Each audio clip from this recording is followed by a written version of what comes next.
Hello and welcome to another Premier League review episode on Football Talk Podcast. My name is Ozzy and I'm your host for today's show. The Premier League season has finally concluded. Man City are crowned champions after beating West Ham 3-1. Arsenal did their job, but unfortunately were not able to leapfrog City and have to settle for second place. Liverpool beat Wolves 2-0 at Anfield and say farewell to Jurgen Klopp, who departs after 9 years as manager. Villa secured fourth place, but certainly were hung over against Crystal Palace. So a lot to discuss, so let's crack on. Also, as it's the final show of the season, I will be presenting our end of season awards, including team of the season and individual awards. So feel free to engage in the live chat and let me know your thoughts. If you're listening or watching on replay, you can still get involved. Drop a comment below and let me know your thoughts. So let's start with the first game. And it's only right we start with Man City versus West Ham, which ended 3-1. Foden opens the scoreline with an absolute belter. Only took him a couple minutes to break the deadlock. Foden then makes it 2-0 in the 18th minute. Pinpoint shot in the corner. Lovely pass by Doku on the left wing. But then West Ham respond, and what a goal it was. Kudus lifts the ball in the air and applies a bicycle kick. Smashes the back of the net, and I can't lie, that could be a strong contender for goal of the season. A slight scare for Man City, but the new king of clutch moments for City turns up as Rodri hits a nice finish from the edge of the box. And that wraps up the game. Man City are champions of England once again, 4 times in a row. Say what you want about their spending and the 115 charges. To do the 4P, which I don't think has ever been done, is quite remarkable. The scary thing is I don't think they can be stopped in the league. Arsenal were close to doing it, but I don't think they have the depth to compete with City. And speaking of Arsenal, the Gunners managed to get the victory against Everton, which finished 2-1, but it wasn't plain sailing. The Toffees opened the deadlock through an Idris Gueye free kick. Now, I know it got a huge deflection off Declan Rice, but Arsenal needed to respond, and they did that through Tomiyasu, who comes infield and scores from the inside of the box to make it 1-1. Havertz was close to making it 2-1 after his header crashes the crossbar. Smith-Rowe also hits the woodwork, but then finally they got the lead through Havertz. Odegaard seems to lose the ball, but it still somehow found its way to Havertz, who scored an open goal. Arsenal did well to get the win, and maybe on another day it could have led to a championship victory. Unfortunately, that wasn't the case. But you have to give Arsenal some credit for showing a lot of fight and taking it to the wire.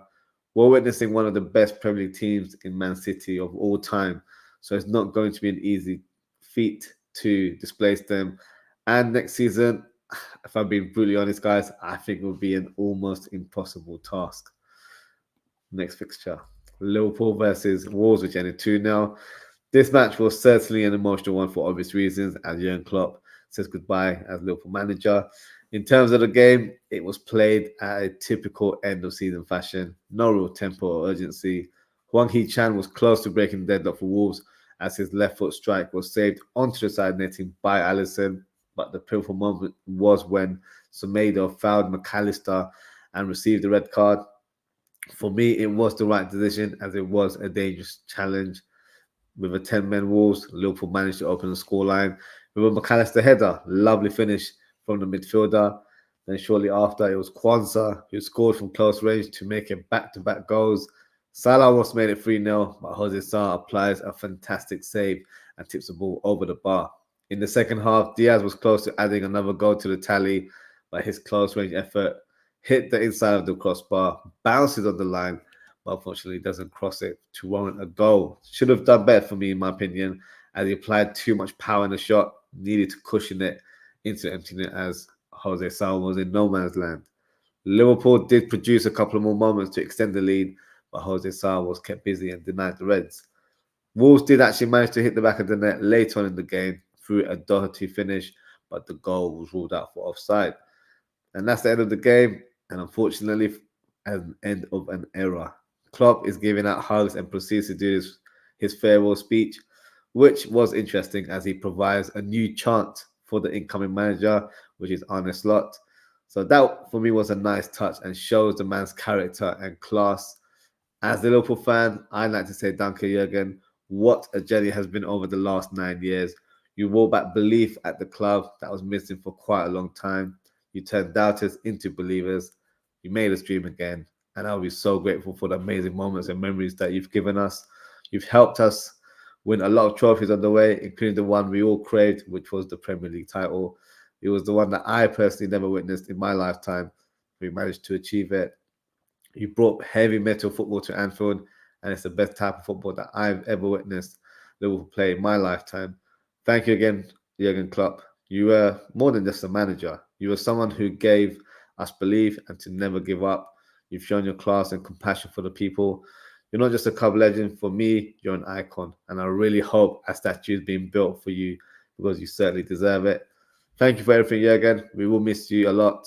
But like you said, you're one of us now. So hopefully we'll get to see you at games very, very soon. You'll never walk alone. On to the next fixture. Now, it's fair to say that Villa were hungover from their celebrations midweek as they already secured fourth place and Champions League football next season. But that was irrelevant for Palace, who have been in sensational form and they wanted to end the season with a bang. And they certainly did that with this 5-0 victory. Mateta opens the scoreline with a fantastic left-footed finish. He then makes it 2-0, scoring from close range, but made it look easy as he finished it with the outside of his foot. Eze makes it 3-0 with a fantastic strike as he lashes onto the ball into the bottom corner. Eze then becomes provider for Mateta, who clinically finishes in the bottom corner to claim his hat-trick. An amazing stat, which is that he's the first Crystal Palace player to score a hat-trick in the Premier League at Selhurst Park. He's also been transformed since Glasner has taken over and looks a complete different player. That's his 16th Premier League goal of the season. So what a season the striker's had. Eze then makes it 5-0 and scores a brace after he smashes it from outside of the box. He almost got himself a hat-trick, but unfortunately the shot was saved by the keeper. Regardless how poor Villa were in this game, for me, Palace were fantastic and ended the season on a high. They finished 10th in the league, which is a fantastic achievement, considering a couple of months ago that they were possibly, I wouldn't say there, but there were possible shouts that they could be in a relegation battle. Glasner has done wonders, and it will be interesting to see what he does in the summer transfer market and how he takes the team forward. Big question will be, can he keep hold of Eze and Elise? That will be the key to their success next season. But not only that, you have to mention Mateta. He could gain some interest from other club as he's been in some sensational form in the last few months. So they'll need to keep hold of him as well. Villa, on the other hand, they have a big summer ahead of them. And I expect them to sign a couple top players that will surprise many fans. So it remains to be seen who they are. But I'm sure the Villa fans will be excited and looking forward to the next season already. Next fixture, Sheffield United versus Tottenham, which ended 3-0. Spurs end the season in style after smashing Sheffield United at Bramall Lane. Kulusevski opens the scoreline as his low shot hits the post and in, but Pedro Porro makes it 2-0 with an absolute thunderbolt. And what a clean strike it was from the fullback. Kulusevski then makes it his second goal and makes it 3-0, scoring from close range, and that secures fifth place. I think some fans will be slightly disappointed with the finish as Spurs were in the hunt for fourth place. But if you told a Spurs fan early in the season that they'll finish fifth in Ange's first season as manager, I think a lot of them would have been pleased and would have taken it without considering twice. And I think that should be the mood right now. It's still a decent season for Spurs. They will be playing European football and they'll be playing the Europa League. So that is something to look forward to next season. Now, next fixture. What an unbelievable end to Chelsea's season. They've managed to secure European football for next season as they beat Bournemouth at Stamford Bridge. Caicedo opens the scoreline with an outrageous shot. Neto is in no man's land and Caicedo hits a long-range shot from the halfway line to score in the empty net. And that's his first goal for Chelsea. Sterling then makes it 2-0 after he goes on an amazing run, twisting and turning Max Aarons and eventually scores with a left-footed strike. Bournemouth get a consolation goal through a Badashile on goal. Solanke, for me, should have equalised and scored his 20th goal of the season. Unfortunately, he misses an absolute sitter. But regardless of the result, Bournemouth have ended the season in 12th position, and I think they've done really well. Probably a lot of fans' favourites of getting relegated, but they've beaten the odds. Plus, they have an exciting manager in Iraola.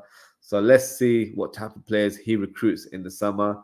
Chelsea, on the other hand, have secured sixth place, which for me is quite remarkable, considering they were towards mid-table / bottom half at times during the season. They have done fantastic to turn it all around and finished in a respectable position and above Manchester United, which I'm sure will hold some bragging rights among fans. But we got some breaking news last night as Chelsea and Pochettino have parted ways, which I'll be honest, it wasn't a huge surprise. In the end, Poch did a decent job, but the dynamics of the club and how they operate didn't suit him, as he didn't really have a say in who the club will sign in the transfer windows, and that can be a problem for a manager who's used to having that sort of control and he's not strictly a head coach. So the big question is who will replace him?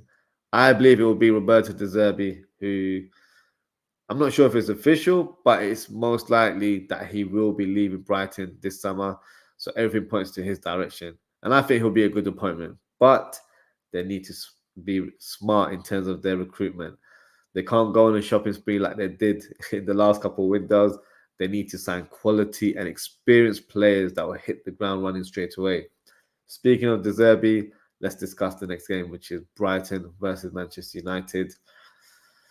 It took United quite a while to break the deadlock, but it came in the 73rd minute through an unlikely source in Dalot. He finds himself up top and finishes clinically like he was a striker. Højlund then makes it 2-0 with right foot strike to end the game. Brighton have really struggled this season with injuries, but also playing in the Europa League. They didn't have the depth to cope with the congested fixture list. As I mentioned earlier, De Zerbi is very likely to leave the club, so they'll need to appoint a new manager very soon.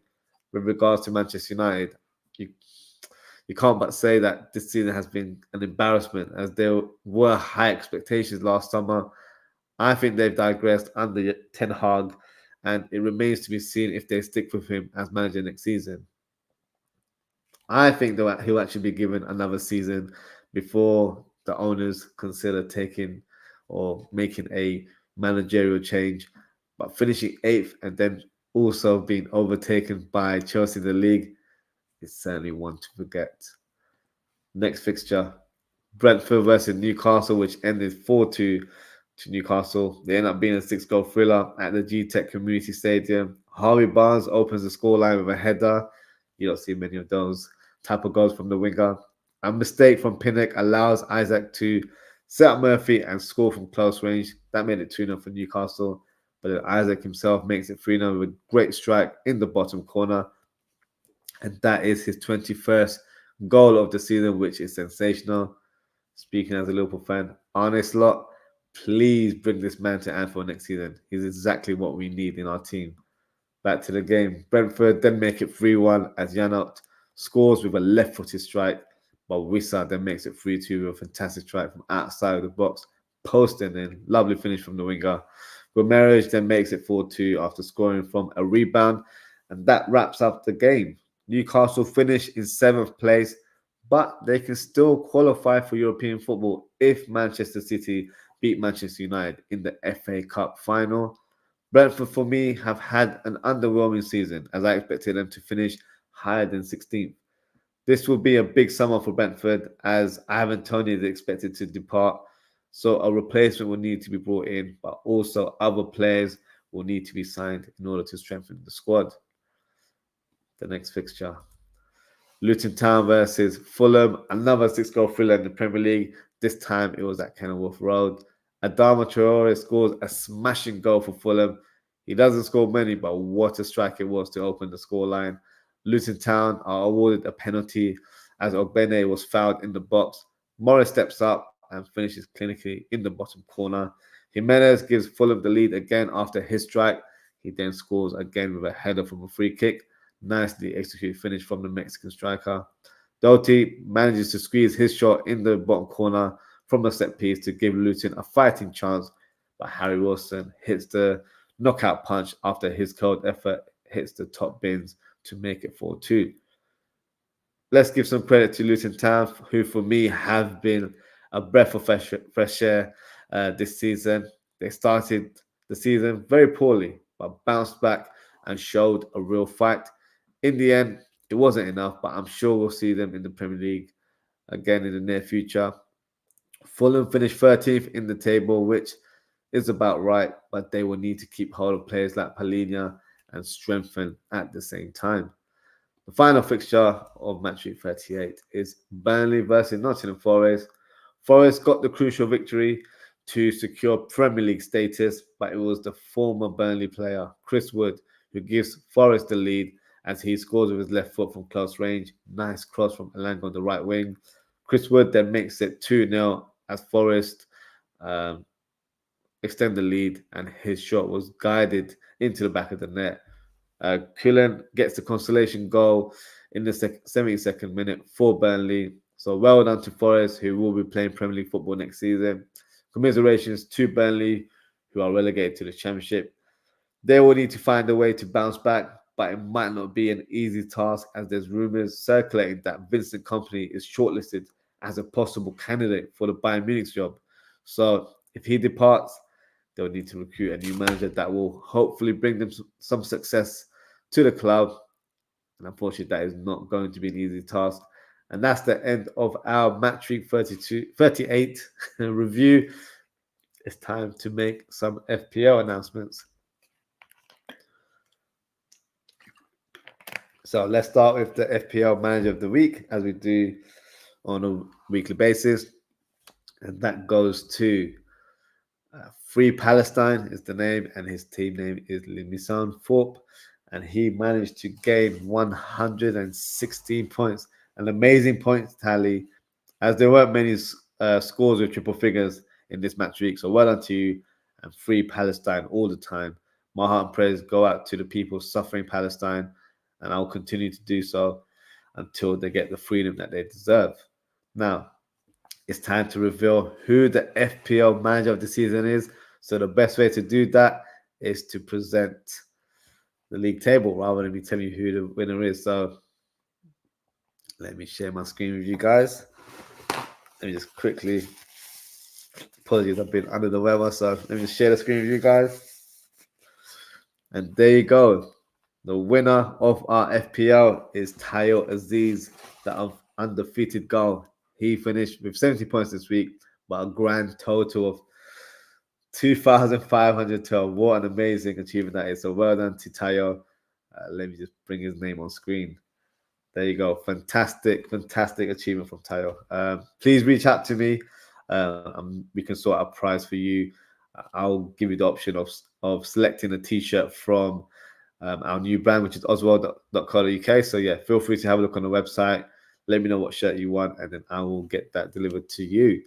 So yeah, well done to Tayo. Now, in terms of the top 10, it's only right we have a look. So Jordan Smith, who was number one for quite a big part of the season, he finishes in second. Anas Patla Abubakar finishes in third, so he's moved up. Joseph Harrison drops to fourth. Lebini Saka and Ish Dogra remain in fifth and sixth place, respectively. Bambukun moved up to seventh. Pippo Inzaghi drops down to eighth. Ali Asgar Mostaferi moves up to ninth. And Handy Abda finishes in 10th place. So that is the top 10. Well done to everyone for participating in the FPL. In terms of my performance, I finished 51st. So I'm not too pleased with that. But at the end of the day, it's all about having fun. So appreciate everyone for getting involved. And yeah, hopefully we'll do this again next season. Now, moving on. Before we conclude the show, it's time to present the Football Talk Podcast Awards, aka End of Season Awards. So we'll start with the team of the season. So let me bring up my lineup for you guys, and then I will explain my selection. If you're watching live, feel free to drop your comment and let me know if you agree, disagree, or you might have some I'd love to hear from you guys. So this is my team of the season. So we'll go around in terms of why I've selected these players. So in terms of Raya, an obvious choice with 16 clean sheets for Arsenal. So he will get the Golden Glove Award. But for me, the reason why I've selected him is because he had a very poor start to the season, very shaky between the sticks, but he's improved a lot for me. And I think the second half of the season, he's definitely been pivotal in Arsenal's success. Arsenal have probably been the better team in terms of points gained since the turn of the year. So I feel like he's definitely played a part in that, which is why I've selected for Raya in goal.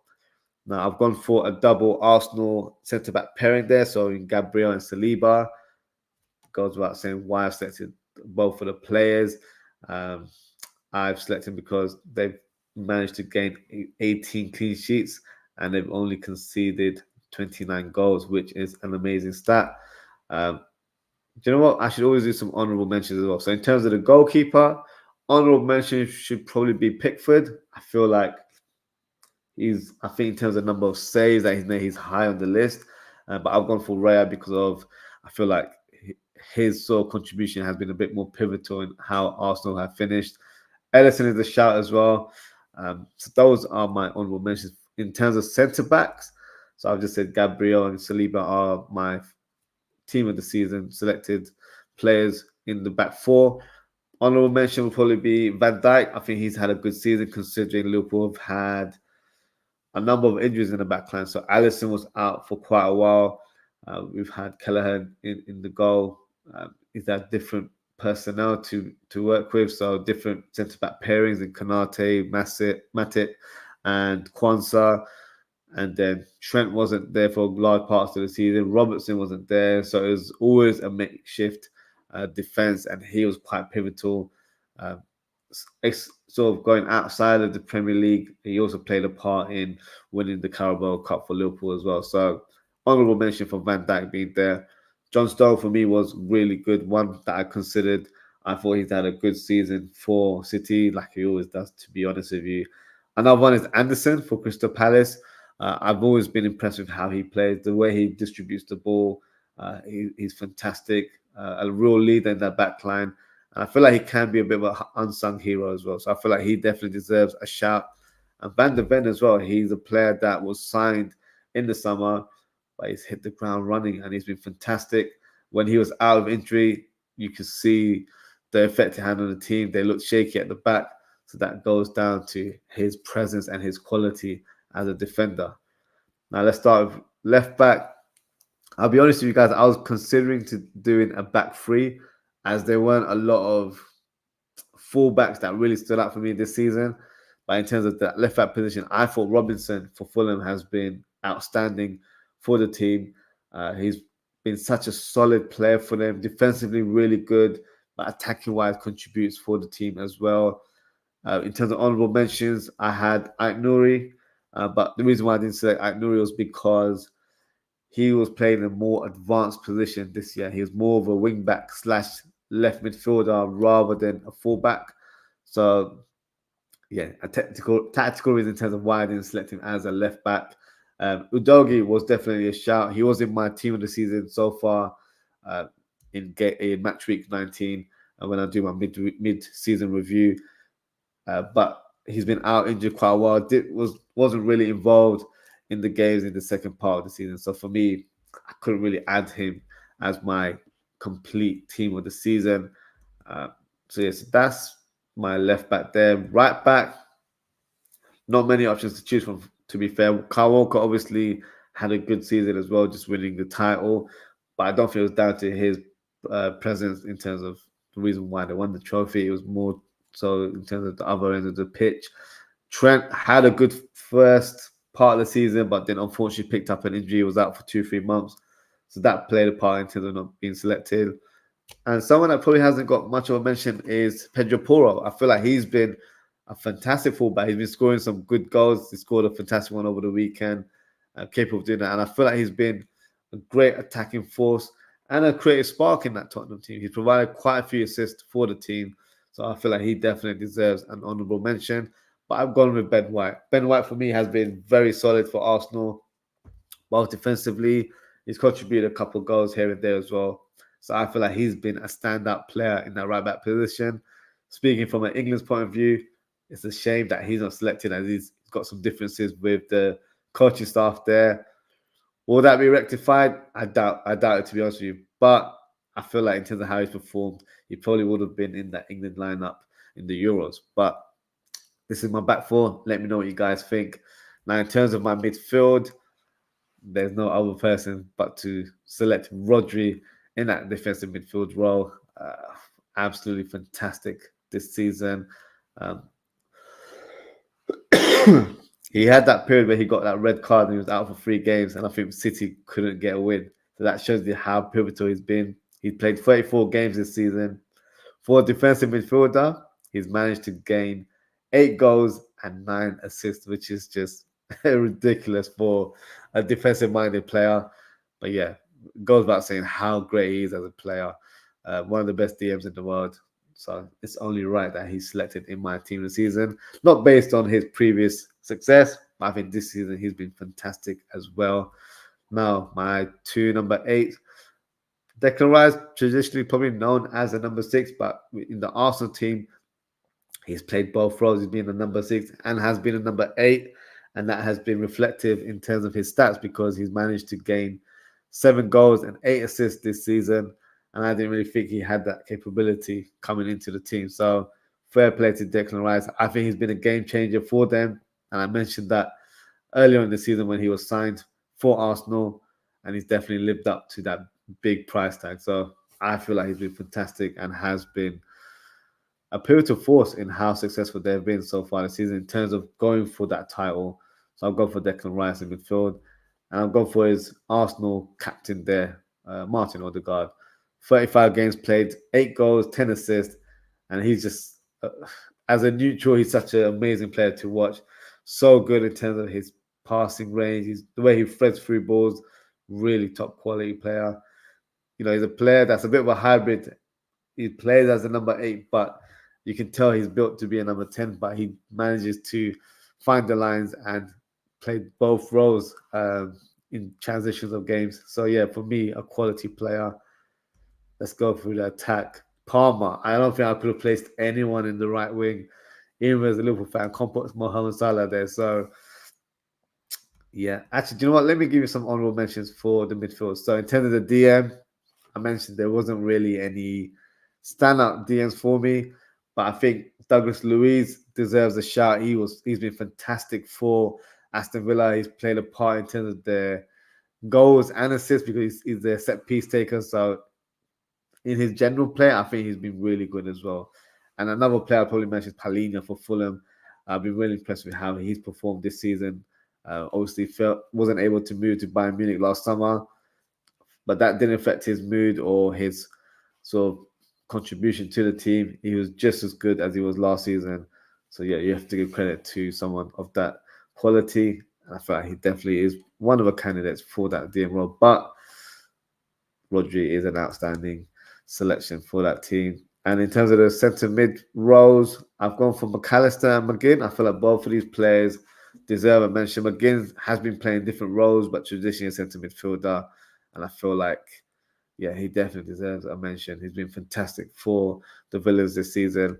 And McAllister as well, you know, we signed Szoboszlai, who for me had a good first half of the season, but has fizzled down, unfortunately, in the second half due to injuries and not really been able to regain any form whatsoever. So McAllister for me for 35 million, whatever the actual fee was, seems like a bargain. And I feel like he's been such a pivotal player in how he performed this season. Definitely deserves a mention. Now, on to the attackers again. Right wing. So I can't go nowhere but Cole Palmer, or Cold Palmer, everyone likes to call him now. 33 games played, 22 goals and 11 assists. Yes, a lot of the goals were penalties. Cool, that's your opinion. But end of the day, the numbers are there. He's got 22 goals in his opening season for, I'd say, first team football, right? Because he didn't really play many games for City last season. Made the odd cameo in the cup games, made a cameo during the preseason tour as well. But this is his first full season for a Premier League team, and I feel like he's been fantastic the way he's performed. So yeah, it can't go to anyone else. Honorable mention, probably give Saka. I think Saka probably got better numbers this season than he did last season. But I feel like last season he was more exciting and more adventurous in play. So I've gone for Palmer. I think Palmer's numbers are outrageous and out of this world. Mohamed Salah as well, he got good numbers this year, but I don't think his performance kind of aligns to those numbers. I don't think he's been great in the big parts of the season. And for me, Palmer is the winner. It is the outstanding winner to be in my team this season on the right wing. And for the left wing, can't look anyone else but Phil Foden. What a season he's had. Considering City had that injury with Kevin De Bruyne, who was out for about 5 months, he really stepped up. And now is the big question mark. Can he do it for Man City? Can he be the guy that leads the team? And I feel like this season he has shown that quality. So in terms of his stats, 35 games played, 19 goals, 8 assists.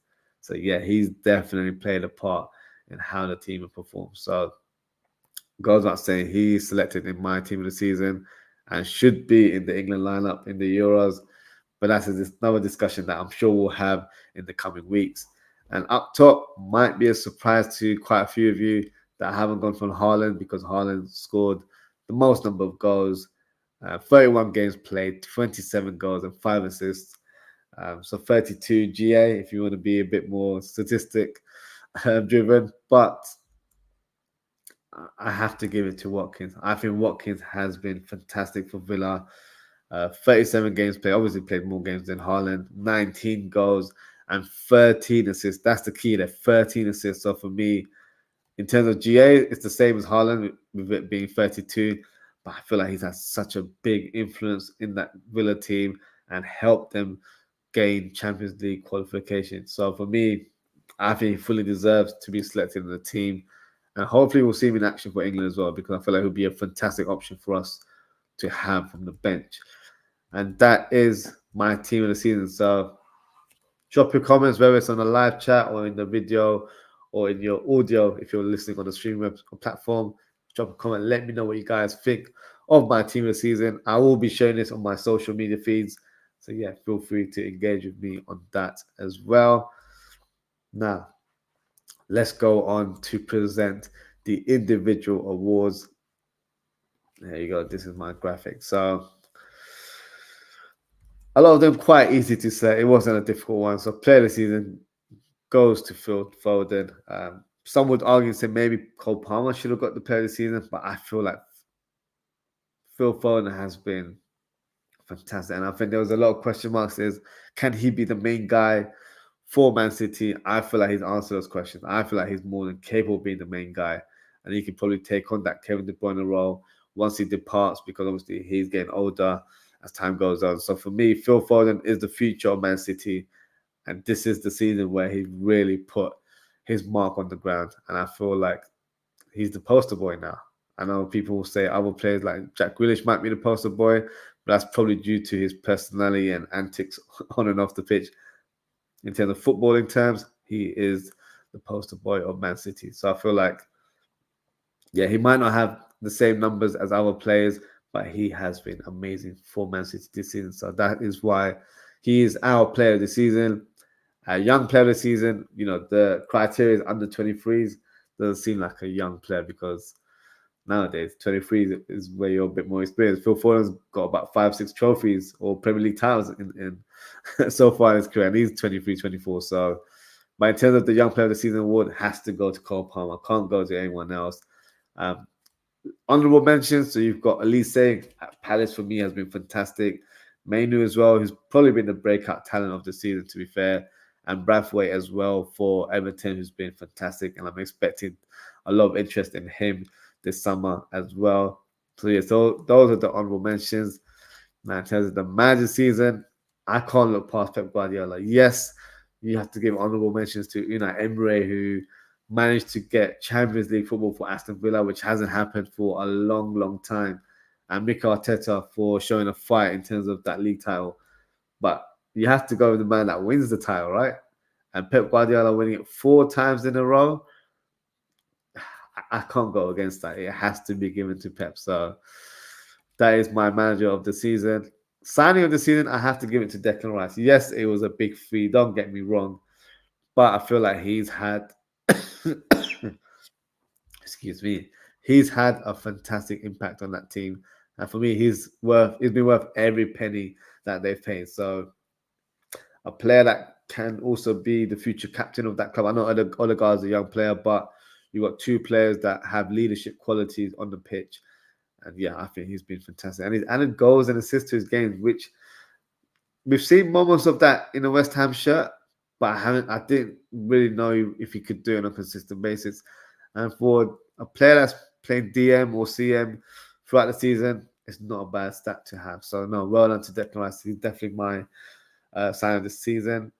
Now, this is a debatable one. For me, flop of the season is Moises Caicedo. Yes, he scored a crazy goal over the weekend from the halfway line, but that doesn't wash away the terrible season that he's had. I started giving him a nickname of Concealer because he basically helped Chelsea concede a lot of goals in certain parts of the season. I think it's been a poor signing. Obviously, yes, I'm a Liverpool fan, so you might think I have a sort of bitterness in terms of not acquiring a player at my club. It's not quite down to that. It's more so that they paid a big fee for him and he just hasn't lived up to the ball. It's as simple as that. So for me, he's definitely a flop of the season. In terms of other candidates, do you know what I didn't mention? Other honourable mentions for the signing of the season. So Cole Palmer is definitely one that could have been a possible signing of the season candidate for me. Very close, actually, to be fair. It was between him and Declan Rice. Another player for me that probably hasn't been mentioned out in the media is Kudus. I think Kudus has been phenomenal for West Ham and he's been so great this season. I think there'll be a lot of interest for him in the summer from other clubs. And it might not just be Premier League clubs, it'll be clubs outside in Europe as well. So I feel like he's been fantastic and he's definitely lived up to the bill. For me anyway, because I always knew he was a good player at Ajax.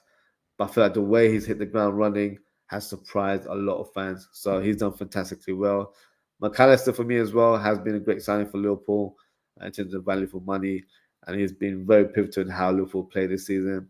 Van der Ven, another player who, for me, has been a very crucial member of that Tottenham team and was definitely the player that in terms of added stability in that back line. And that's probably why they were even in the charge or in the challenging position for a top 4 finish. So that's definitely an honourable mention. Now, in terms of flop of the season, there's a few. So this one might be a bit harsh, but Mason Mount, I know he hasn't played a lot of games, but I think considering the fee that paid, that's probably one to consider. Another one is Matheus Nunes. Now, people probably say he was just signed as a squad player, but I think he was bought on the basis of coming in to help out in terms of the load where Kevin De Bruyne was out. So similar style playing stylistically and where they play in the team. And I feel like he didn't really have much of an impact in the season. So for me, a flop of the season.